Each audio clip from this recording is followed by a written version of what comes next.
এবার তৃতীয়বারের মতো আবারও কোয়েল পাখি নিয়ে নিলাম। ভয় খুশি দুইটাই একসাথে কাজ করছে। ভয় লাগছে একসাথে প্রথমবার ১৫০ পিস পাখি নিছি। গত ২ বার আলহামদুলিল্লাহ ঠিকঠাকভাবে বিক্রি করতে পেরেছিলাম। কিন্তু এবার বেশি পাখি হওয়ায় ঠিকঠাকভাবে বিক্রি করতে পারবো কিনা এইসব নিয়েই চিন্তা। আর সাথে ভয়ও কাজ করছে। আবার অন্যদিকে এত কিউট বাচ্চা দেখে ভালোও লাগছে।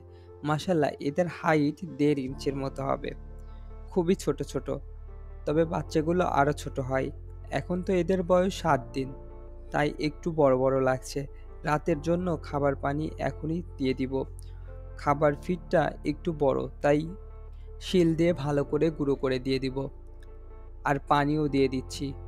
বর্তমান এখন ১ লিটার পানিতেই হয়ে যায়। পাখিগুলো বড় হওয়ার সাথে, সাথে পানিও বেশি খাওয়া শুরু করে দেয়। যেহেতু আমি আগেও কোয়েল পাখি পালন করেছি, তাই বেশ কিছু ক্ষুদ্র, ক্ষুদ্র জ্ঞান হয়েছে। আমার খামারে এই পাশে সোনালী মুরগিও আছে। এগুলোর বয়স ১ মাস। আলহামদুলিল্লাহ। আর সাথে আপনারাও মাশাআল্লাহ বলবেন কমেন্টে। আগেরবার সোনালী মুরগি নিয়ে ভিডিও আপলোড করার পর দুঃখজনকভাবে বেশ কিছু মুরগি মারা গেছে। তাই এদেরকে সেইভাবে আর ভিডিও সামনে আনিনি। এখন আলহামদুলিল্লাহ সবগুলো সুস্থ আছে। এদেরকে সারা রাতের জন্য পানি চেঞ্জ করে শেষমেশ এদিকে আমার বড় কোয়েল পাখি, যেগুলো নিয়মিত ডিম দিচ্ছে। এখন এগুলো থেকে ডিমগুলো বের করে রেখে দিব খাঁচিতে। যখন কেউ নিতে চাইবে এখান থেকে দিয়ে দিব। এইদিকে ডিম হাতাপাতা করতে গিয়ে একটা ডিম ভেঙে ফেলেছি।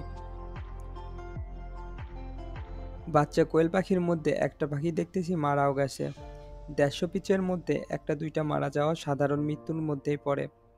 পাখিটি ফেলে দিয়ে খাবার পানি দিয়ে রাতের মতো বিদায় নিয়ে নিলাম। টাটা।